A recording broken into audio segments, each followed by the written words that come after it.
Yeah.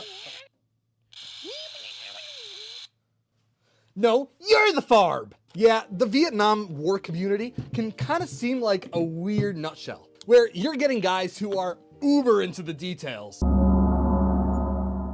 But then you get people who go to their local airsoft games and kind of have more of an 80s kit than a Vietnam kit. When in all actuality, this is one of the cheapest, easiest, and most fun kits that I've put together. Mainly because I get to go every year with my buddies and hang out at Broken Arrow events, which for those of you who are fans of the channel, you know that I'm pretty darn invested in those. Today, we're gonna be putting together a basic infantryman's loadout. One that will not only be authentic, but pass at most events, be relatively affordable, and of course, scalable. You're always gonna have differences between the years and the units, but this is the basics, which I've been doing this for over half a decade now, and I have some fun little tidbits, tips, and tricks that I want to share with you guys. Which is why in the comments, especially if you're a non-reenactor, I want to know some of the tips and tricks you guys have. So first, let's break it down with the basics of what you're going to be wearing. For a basic US Army infantryman, you have a few options. Going back to the very beginning of the war, you'll see the OG 107 sateen cotton uniforms. Now, this is only really seen in very early 1965, maybe 1966 as well. So if you're doing something that's very early war, you can go for one of these, but the other options, which we're gonna talk about, definitely are more common for the vast majority of the war. And quick tip, if you're looking for a top like this for an early war impression, you want the white tags. The yellow or orange tags on the inside were OG 507s and post-war. So let's talk about the next evolution, and this is where the popular jungle uniform comes into play. For impressions that are 1965 to pushing 1967, sometimes you'll see the first pattern uniform. This is characterized by the epaulets, the waist adjustments, and the open-faced buttons on all the pockets. Real ones of these are very expensive and very hard to come by, so you'll find some reproductions out there on the market. I don't typically use this uniform set except for when in dress on base, so I tend to keep it pretty clean, and a Miltech uniform is gonna be just fine. I can already hear the autists in the comments absolutely reaming me out for recommending it. It's not perfect, and there are better options, but that's one that I found works. And we'll talk about reproduction options for the later variants and obviously the more common variants in a bit in this video. Now again, you'll see this uniform from 1965 to around 1967, although with some crossover, you'll see the second pattern uniforms. The second patterns came around in about 1966 overseas, and you'll see them until about that 1968 timeframe. Of course, there are going to be exceptions to all this, but the second pattern is a slight update to the first pattern. The main difference with the second pattern uniforms is the coverage of the buttons. This makes them snag-free and typically fall off a little less often. But then we get to the most common uniform, and this is one that you're probably going to want to pick up if you're doing anything during the war from 1967 on. And this is the third pattern uniform. Now, some characteristics that you'll notice about this pattern is not only did they remove the epaulets, but they also removed the waist adjustments. Other minor design changes happened, but those are the two main details. And this is something that you'll see again from 1967 onwards throughout. And the key difference here between this and one that you'll see commonly on the secondhand market is the lack of ripstop material. This OG 107 material, again, being non-ripstop, is kind of prone to some damage. So you won't see too many originals on the secondhand market for a good price. And this is where reproductions come in. There are a couple manufacturers that I know of that are fairly decent, such as More Militaria and What Price Glory. But there are two manufacturers that you can get them relatively available for a relatively okay price. And keep in mind, colors will vary quite a bit, and we'll get to that with the next ones. As you can see, after plenty of use in sun fading, this one right here is not too dark. Although in 1967, they started working on ripstop variants. And these in collector circles are commonly known as fourth or fifth patterns. And it's kind of up in the air exactly what they're called. But these you'll see in country from around 1968 to the end of the war. And these are by far more common on eBay than anything else. And the only difference is the ripstop material. Otherwise, they are virtually identical. As you can see, this one is definitely darker because it is much cleaner and newer, but you can get any varying shade. And sometimes you'll find matching pants in, again, this ripstop material more readily available than the non-ripstop. But still, these are all originals here. Odds are you might not want to wear originals out in the field, especially as they're becoming more rare and harder to find. And this version is a style that you'll see a little bit more often with reproductions, especially the cheaper ones, like Rothkos. Rothkos are not that good. I'll be completely honest with you guys, the coloration is not solid, and since their recent updates in, I don't know when, maybe 2023, 2024, the pockets have kind of migrated and become smaller. It's very strange, but they will work in a pinch. You might have to do some dyeing to them to get them to a better color, but that's a whole separate subject in different video. Other inexpensive options include those from Soldier of Fortune or the K Canvas OEM. These, while they are in the UK, are slightly better, especially in design, but the coloration of them is just a little bit too brown. Especially when compared to originals, they definitely show up a little more muddy than not. But again, you can get better reproductions from places like More Militaria or What Price Glory. I know there are plenty others out there, so let me know in the comments below what reproduction you like. Those are two that I have personal experience with,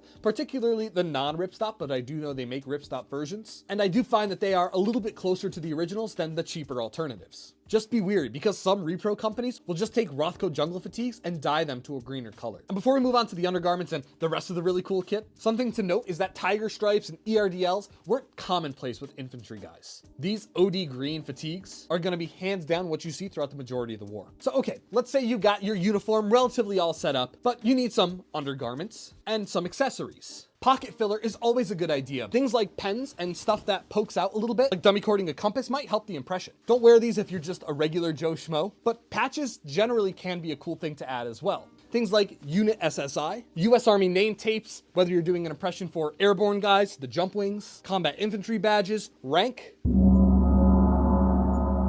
and even name tapes. You have a lot of opportunity for patches, but don't feel pressured to do that. Unless you're an officer, if you're doing a grunt infantry guy, there are many cases of them never putting any patches on their uniforms. I've heard anecdotes that soldiers would have their uniforms washed on bases in batches, and they would just go back and pick out whatever they had. Sometimes you wouldn't end up with your own uniform, so what's the point in patching it, spending all that money, when you don't even know if you're gonna get yours back? Oh, speaking of, hold on. Again, I got that dummy cord. A period compass is a fantastic thing to carry on you no matter what. I always have it in my pockets rather than in a compass pouch on my web gear, just because I like to have it on me even if I'm on base and not wearing my gear. But still, there's other accessories and things that you're probably gonna wanna have. Number one, being a trouser belt. Classic web belt is dirt cheap. You can find originals and reproductions all over the place. But something like this is great to hold your pants up. Or if you wanna be fancy, maybe you're doing something a little more specialized or an airborne guy who's been there a while, you can get something like a cargo strap, like an A7A period strap, this is one of mine, that I converted into a web belt like this. You can also get them on The.Gear.Equipment.com. It's not approved for all units, and again, something that you really gotta dig deep into the impression, but something that I like, because it's a little more rigid and secure. Of course, then it's snowflakey. I gotta have it. And on your wrist, while you did have these standard USGI style watches, you'll find plenty of private purchase ones from home, ones from PXs. So don't feel pressured to only go for a USGI one, especially because they can be pretty expensive, but keep it in the period style. I personally wear the Broken Arrow Events ones, just because I know they were designed by a reenactor for reenactors, and they maintain that period look while being cheap enough where if something ends up happening to it, like it gets shot out or the band snaps, I'm not too pressed about it. Oh, also for eye protection, these are fantastic. I don't remember what they're called. I should have done that homework before the video. I'm gonna leave it in the comments or description below. So check it out. These are some of the closest that you can find to period mid-1960s, mid to late 1960s birth control glasses. And for those undergarments, before we get to the boots and all, a solid cotton OD green t-shirt is gonna be what you want. You don't have to have a t-shirt, but for guys who don't like abrasive things rubbing against their hips like me out there, I always wear an undershirt, and it's just great to be able to change into something that's fresh in the middle of the night and keeps you somewhat warm. And then socks are classic USGI OD green socks. Don't wear your dress socks. Your smart wools can work if you really don't care about the impression, but classic surplus store ones are fantastic for what you need them for. Again, they're not the greatest socks, they're not smart wools, but they will work and they are what guys had. So suffer for that impression just a little bit. Now, I did a whole video on the boots, talking about the second pattern, third patterns, fourth patterns, and so on. So while I encourage you to go check out that video, I'll give you the quick and dirty right here. And again, if you want more detail, go check that one out in the card above. Maybe it's on this side, I don't know. But for the boots, the second patterns are common from the 1965-1966 time period with infantrymen. But as soon as you hit that 1966 time frame, even sometimes earlier, the third patterns are fantastic for the impression. These right here are Vibram sole third patterns. You'll see the soles on the bottom have this, again, Vibram sole as compared to the Panama sole, which we'll look at in a second. These were maintained on the boots throughout the majority of the conflict. So no matter what area you're in, as long as you're in 1966 and beyond, you're pretty darn set with these. And this can be either the spike protective plate or the non-spike protective. But one more common boot that you'll see on the secondhand market, not necessarily for the war, are the later pattern boots. Some people call them the fourth pattern. And these are Panama sole jungle boots. Now, this is my set from 1970, but I do also have a set that was introduced in 1967, June of 1967, which was one of the earliest contract dates of Panama sole jungle boots. Again, they were tested in Panama and then shipped over to guys like in the 9th Infantry in Vietnam, around that 1968 time frame. So you can technically see it as early as that, but they're not as common at all for the war. The Vibram soles are what you're going to want to go for. But again, if you're a reenactor, someone who's just trying to get into it, you can find some reproductions of these that are decent, but many 80s dated boots that, again, have the same exact pattern as the ones that were introduced in the Vietnam time frame, and for a fantastic price. They will be better, hands down, than any reproduction you get. Oh, and I almost forgot to mention hot weather caps. This is something that you'll see post-war variants of, and not many reproductions to my knowledge, but look for the tag in the back. You'll find them in smaller sizes. If you can find one in a large size that's under 40 bucks, it might be a good deal. Just go shopping. All right, now it's time to get to everyone's favorite thing, and this is the Web Gear. I actually have to clear off a little bit of space for this because the Web Gear is big. This is a generic M1956 harness setup, one that I use for pretty much all of my impressions. No matter the year, not much changes on these. So please, for the love of God, don't use Alice. These things are readily available. You can go to a surplus store. I can build an entire one of these out for under $100 there. So just go shopping. Facebook Marketplace is another great place to find these. And they consist of M1956 harness. I added a little carabiner for mine. An M1956 web belt. This can either be vertical weave or horizontal weave. In cotton, and you'll notice the 3 little brass buttons. If you go for 2, that's post-war. You'll often find 2 canteen covers with 2 canteens, 2 M1956 ammo pouches, and 1 to 2 M1956 compass or first aid pouches. Now, in the early war periods, you'll see things like the butt pack or the M1956 e-tool cover. E-tools like this is actually one with the pick attached to it, kind of a cool one. You'll sometimes see these hanging off the web belts again in early war stuff, but more often than not, these were just attached to the rucks. And those covers aren't really that used. Of course, depending on the impression. Same with the butt packs. The big rucks kind of didn't mesh well with the butt pack setup, so as you can see, the entire rear of my belt is empty because why would I wear one of those when the rucksack not only carries everything that I need, but they would conflict with each other and make it pretty uncomfortable. So those basic things will make up your web set. Just keep in mind, everything's got to be cotton. You might see some people say, oh, use M1967. In the 1967-1968 timeframe, some nylon gear was introduced, but it never was widespread in the conflict. However, a piece of nylon gear that was pretty common, and in fact is one of my favorites, is the Lightweight Rucksack. All right, I'm gonna put this thing right here. I'm gonna see if you can see me poking out behind it, but the Lightweight Rucksack is hands down one of the hardest and most expensive pieces to find. Some events will not require you have this. Some will require that you have a rucksack variant in general. And we'll talk about the different options, but as of now, there's no good reproductions on the market for these, so search heavily on eBay, Facebook Marketplace, and any other military shows that you can go for. I've seen these go for as cheap as 40 bucks. I know people who have gotten them for free, but typically if you can find one that's under that $350 price point, you're gonna wanna grab it. It's a good deal, unless it's in horrific condition. Again, way too many conditions. I'm just trying to balance out all the people that are gonna be screaming in the comments. But you will typically see these low mounted or high mounted. I like mine high mounted because I like to keep the weight high and tight and have my whole bedroll on the bottom to support it. As you can tell, this is very light and a very, very slimmed out setup. I do not run heavy and a lot of stuff at all. But this is where all of your long-term sustainment's gonna go. Now the Lightweight Rucksack does have a few different models and variants. You'll see things like the P68 being the hands down most common on the secondary market. But commonly in the war, the P65 is what was used. You will also see P64s, and I believe there's a P62 version. So if you do get a P68, that is pretty much going to be your best bet unless you want to spend the money and start using a P65. Those get a little bit more expensive because they're a little harder to find. And how you load this out is going to be up to you and based on the unit that you're reenacting. So I would recommend finding good reference photos for this one, of course, but load it up with the gear that you need and try it out. And before we get to the other rucksack options, let me show you some of the most important stuff that I've ever put in my rucksack. Number one, it's going to be this baby. This is the poncho liner. Keeps going. It's like a magic trick. Whoa! Anyway, This poncho liner can be found for relatively cheap at military shows, Facebook Marketplace, whatever. eBay, you have to be very careful with how you search for it, but these are hands down some of the best pieces of gear that you'll have. They are comfortable, they'll keep you warm, they're nice padding, and again, if you can find one for cheap, like 40 bucks, that's a good way to go. These are an ERDL and have a center seam. There are OD green ones that were used early on in the war, but those aren't nearly as common as these ones. So again, it's sort of like two panels. This goes right down the center of it. You can find post-war ones, also in ERDL with that material, that don't have a center seam. Those are fine too, depending on how authentic you want to be, but not many people in the pitch black are going to be inspecting your bedroll. And what you want in this bedroll setup is a poncho. These rubberized ponchos, I've seen people ask crazy prices for these, like $100, $150. They're hard to find.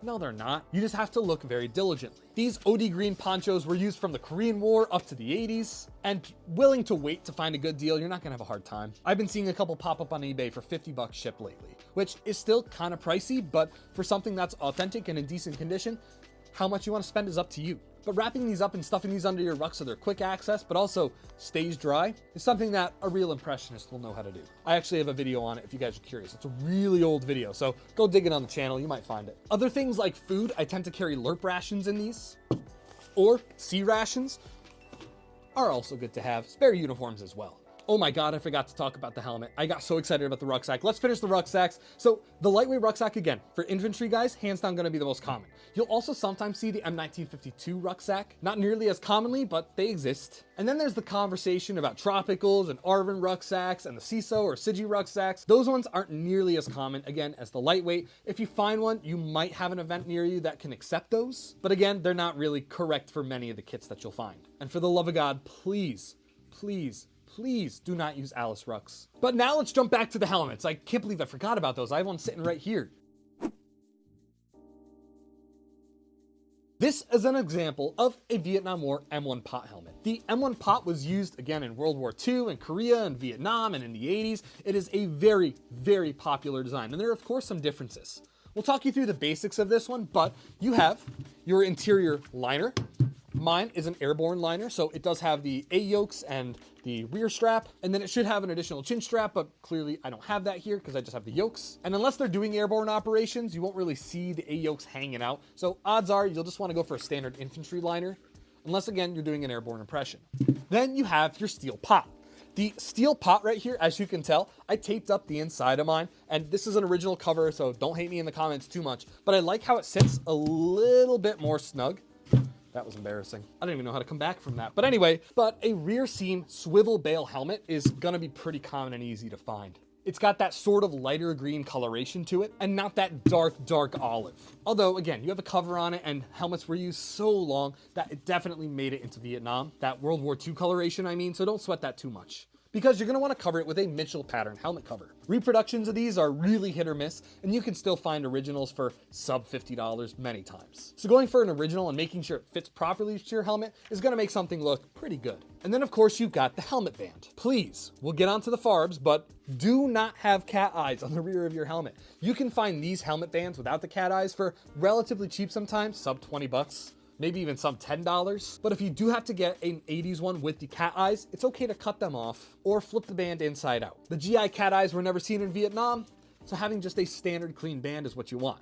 Now, I put this accessory up here for a reason, because everybody likes to load out their helmet with as much as they can. They'll stick grenade tubes, wooden horses, bug juice bottles, rifle bore cleaner bottles, cigarettes, you name it, they'll put it in their helmet band. And independently, those things aren't necessarily incorrect. You do see them being used as a quick access piece or something for morale, but that is far from the norm. If you look at reference albums and photos, you don't see a ton of guys stuffing everything they can in their helmets. So I recommend limiting it to really one piece at absolute most, and that's if you have to. The one piece I choose is a We Try Harder button. I love these things. I think they are iconic and good morale boosters, so I tend to keep an original one on my helmet. A lot of people will tend to doll their helmet up with Born to Kill or short time calendars, and again, you can see some minor graffiti throughout the war, especially later on, but it is not that common. It's interesting if you think about the media. Military media never wanted to portray unprofessional soldiers that are damaging the government equipment. and have anti-war sentiments. But as the war went on, especially with civilian reporters, you'll start to see those a little more common, which is where I think the trope really exploded. A lot of guys see the old media from around that time, the movies saw it, and everybody does it now because, oh, look, it's right there. It's so cool. It's unique. But going for something that's the norm, not the exception, and definitely something that was not propagandized, is that a word? You get what I'm saying, is a better way to go. Now, I'll keep this next part brief because I think it deserves a whole video segment on its own, but the M16A1 is by far the most common rifle that you'll see in use with US soldiers in Vietnam. You can find replicas of XM16E1s, and while that is definitely more common in the early war period and parts were interchanged throughout the war, if you want something that's typically good for the majority of it, again, the M16A1, characterized by the full fence lower, different internals, and a full birdcage flash hider. The XM16E1 has no fencing on the lower or a partial fence with a tri-duckbill style flash hider, the tri-prong one that you see very popularly. Again, parts like these can be interchanged, but what you want to go for is dependent on your impression.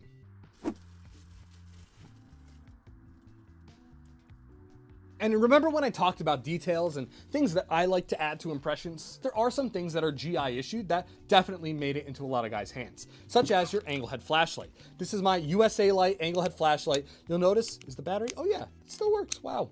You'll notice that this one's a little bit shorter. This is exactly how I bought it. This is definitely an older style, but you'll typically see them with little extension pieces and hangers on the bottom. So find an angle head that does not have the side guards if you want to use one of these. And definitely don't hang it on your web gear. That was not only not terribly common, but it also has a lot more opportunity to get lost or damaged, especially if you're rucking around with it. Other things you might see include ordnance. Now this is a reproduction. YouTube, this is fake. This is one that I made. This is an MEI style M18 canister. Sorry, I'm just paranoid because YouTube's been on my case lately. But this is something that a lot of guys would have had on their kit. I'm going to be producing more of these and have them on DGLequipment.com. But if you're interested in these absolute reproductions, they're just a can, then keep your eyes peeled because again, these are fantastic for impressions. Now, another thing that you'll also see is this period style tape.